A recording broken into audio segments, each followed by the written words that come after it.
Welcome all of you. It is just a delight to have you all here. We have a 4-hour program prepared. I just want to warn all of you young people, we are so grateful that you are here because it's you who will carry on the information that we share with you today to your children and to your children's children. Someday you'll be a great grandma and you'll be able to share this information with your children. And we're grateful that you would spend some time with us to do this. And if you think about your lives, all of your whole lives, you're going to spend 4 hours on family and past. So if you can hang in there for those 4 hours, it would be great. You've already used up 25 minutes of it. All right, I am going to let you know a couple of things. In the Arizona Daily Star today, there was a short article in the paper here. If anybody wants to buy one, it's today's paper. There's a copy of it in this notebook I'm going to pass around if you want to just look at it quickly. I'm also passing this around to you to let you know that here's the article.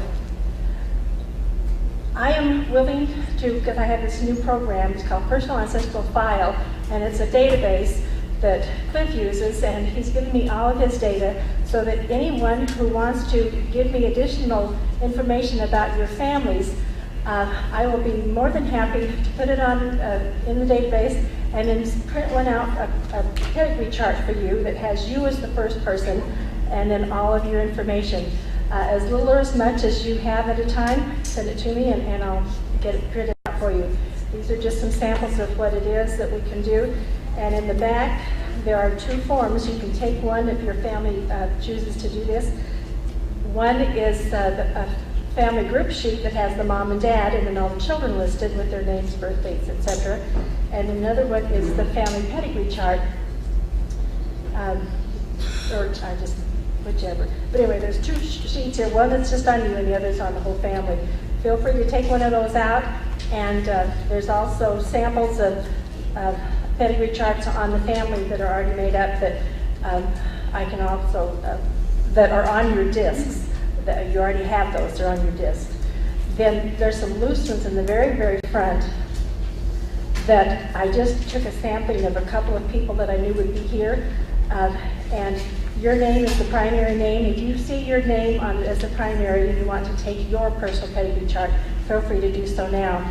And you can see from looking at those that we have Sam and Achanasi going all the way back in that line, but if you want any other information from the rest of your family, you'll need to submit that to me so I can print it off for you.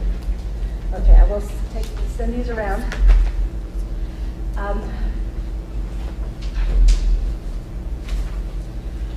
We have a special treat with us this morning, a really special treat, in that Homer Thiel, I've been emailing back and forth to Homer, and I had pictured this kindly older gentleman that would be deep into books and archaeology, and when I met Homer today, you'll see why I was pleasantly surprised. He's going to be presenting to us the daily life in the old Tucson Pueblo, Presidio.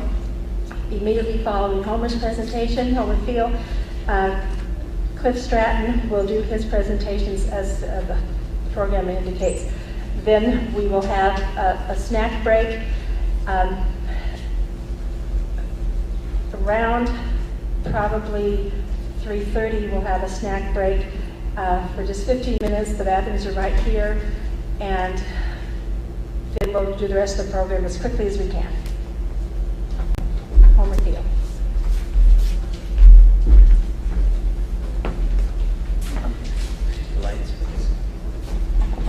I'm not going to pronounce it.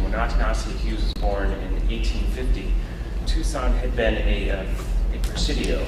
Some of these are trying to slide. Need a little more volume, or plug the microphone up a little bit. When Hughes was born in 1850, Tucson had been a Spanish and Mexican military fort since about 1776. 1775, a guy named Hugo Oconora, Irish mercenary working for the Spanish military, decided that the Tubac Presidio should be moved north from Tubac to Tucson, and the following year it came up here. The reason they chose Tucson at that time was because Tucson was a Native American community at the base of a mountain. There was a Spanish mission called the Mission of San Agustin. There was running water, there's agricultural fields, there was plenty of trees to harvest, and it was a good spot to situate a fort because the Apaches would have to pass through this area if they were raiding to the south, and their plan was to both prevent the Apaches from raiding the area and also to make sure they had a claim here. This was Spanish territory because the Russians and the British were starting to come down the coast of California, and there was a little bit of fear of that. So the Santa Cruz River flowed year-round. There was fish in the water and mollusks and muskrat, and even down in San Pedro River there was actually beavers, and there were bosques, mesquite bosques, groves of trees along the river. It's a lot different than it is today. And the Presidio, when Atanasio was born, was an adobe-walled fort right in the downtown area, about 670 feet to the side. The walls were made out of adobe bricks. They were about 10 to 12 feet tall, with a two-story tower at the northeast corner and the southwest corner, with the main gate at Main Street and Alameda Street on the west side. This is a map drawn in 1862. Unfortunately, when the Mexican military evacuated the fort in 1856, they took a lot of records with them, and Atanasio's brothers, Filomeno Santa Cruz, later told people that on the way down there, all the paper records got torn up and made into cigarettes because there wasn't a lot of paper. So the baptismal, burial, and marriage records for the Presidio disappeared. And it's not certain that that's exactly what happened to them, but they certainly have been found. And a lot of the military records disappeared too, so we don't have any maps of the actual Presidio. This is a map drawn in 1862 when the Union Army came and came back into the area and chased the Confederates out, and they drew this map, and the Presidio is basically this sort of square area. And the, let's see if I got this orientation correct. This is the northeast corner up here, so north is coming this way, and the Hughes family home was somewhere out in this area, the Santa Cruz home, where Guadalupe Santa Cruz was living with her two nieces and possibly the nephew as well. At that time, they could go down to San Javier, which had the big cathedral built and completed in the 1790s. And Atanasio also, in the 1920s and 30s, talked about going out to the mission of San Agustin on the west side of Santa Cruz. This is a mountain or sentinel peak here, and here is the two-story convento structure from the mission of San Agustin. And as you can see, back in this time this picture was taken, which was in April 1880, the entire area was agricultural fields out here, with a walled garden here, which was the old mission gardens.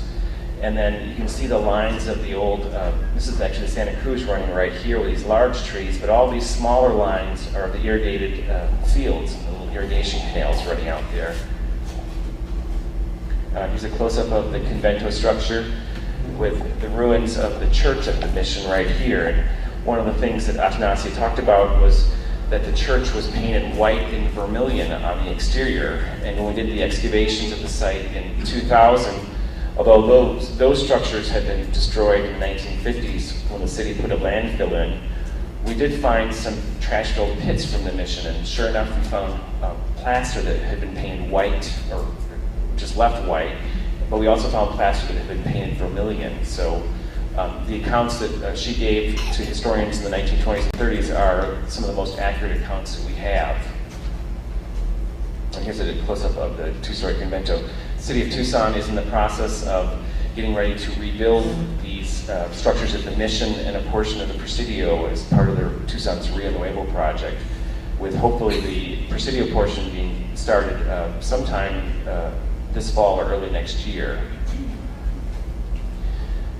The inside of the Presidio was lined with houses. This is sort of an average house from that time period. This is the Leon family homestead down north of the Manning house. It was actually a house that was outside the Presidio, but it's very much what the houses would have looked like. They were tall, they had usually a central doorway they had window openings. When by the time this house was built, they actually had window glass. Back in the days when Atanasio was a child, there was no glass. There was just hides hanging to cover the windows.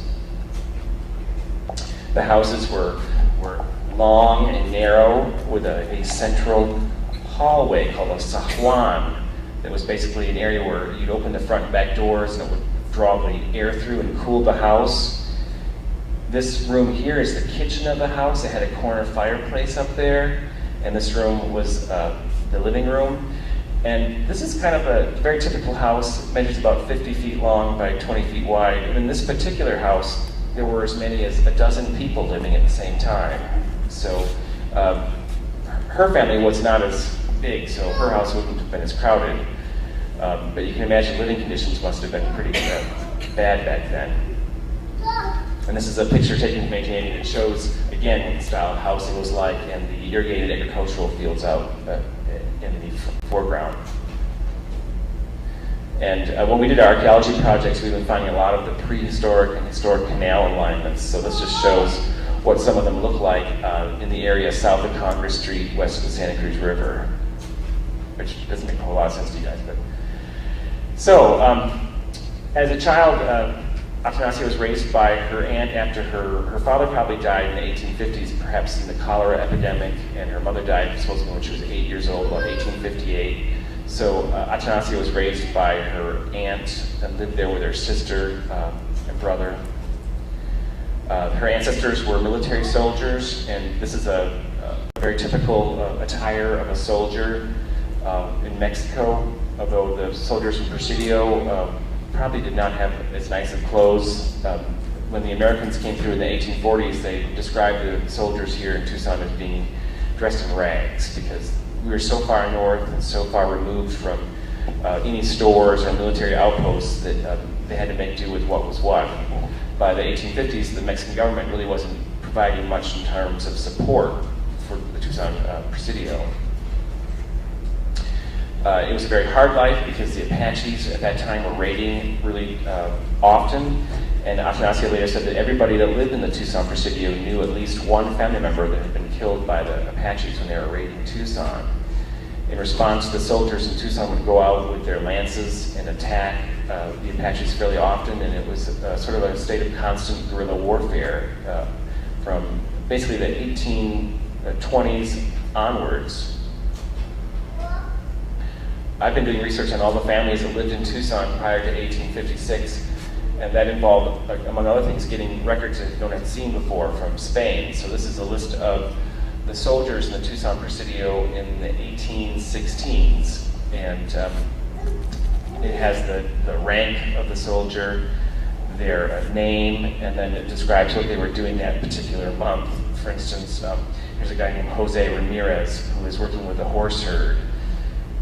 There's a guy named, what's his name? Something Urias, who's in prison, or maybe it's the next guy down. Oh, it's Manuel Hernandez. He's in prison. He killed a Native American, apparently. So these are the sort of records that I used along with enlistment records to do family histories of all the families that lived in Tucson prior to 1856. And a first draft of that is online at our rio-nuevo.org website. This is just a picture of some of the lance heads. They had muskets in Tucson, but oftentimes they didn't have ammunition because they were short or the muskets were broken and they couldn't get them fixed. So a lot of times the soldiers had to use lances on their expeditions out against the Apaches. So if you were a woman living in Tucson Presidio, first of all, you probably only had 2 or 3 children because a lot of your children that you had, at least half of them would die when they were infants or children. When we excavated a portion of the Presidio Cemetery, when a gas line accidentally cut into it, we found that more than half the burials in the cemetery were children under the age of 5. There was a lot of disease in Tucson, a lot of malaria. So if you were a woman, you pretty much could expect that your children would die, at least half of them when they were young. In your household, you were in charge of cooking, so you used Native American bean pots to boil, cook stews, pozole, menudo, that sort of thing. You might have this is a large serving bowl made by the local Tona Odam, Indians. These are little chocolate pots where they would make chocolate. These are interesting because this is a vessel form that wasn't made until the Spaniards came to town, and they asked the Indians to make them these sort of vessels. And these vessels that I'm showing you were found in the Tucson Presidio last year on a dig that we did. And this is a fragment of a comal, or a tortilla griddle, and you can see the piece, and I've outlined it. They would put 3 rocks in a little corner fireplace, put this tortilla griddle on top, and then fry up the little tortillas. They had some Mexican pottery for their sort of average tablewares that they would use. There's also, these pieces were imported by mule train from the Puebla and the Oaxaca regions of Mexico. And they were meant to resemble, the blue varieties were imitating Chinese porcelains, and the other varieties, French ceramics, French and Dutch. They also had this sort of interesting thing. These are pieces from the 1840s the Leon family used, and these were English ceramics that were allowed in after Mexico became independent in 1821. They allowed English ceramics to be imported. And these ceramics came with these scenes of the outside world. And the people living in Tucson had no access to books or magazines or drawings or anything showing what the outside world looked like. And all of a sudden these dishes showed up with people in outfits, and pictures of castles and forests with, trees like they have in Europe or North America. And so you can imagine what that must have been like for people to get this first sort of glimpse of the outside world. This is a picture of the Leon family.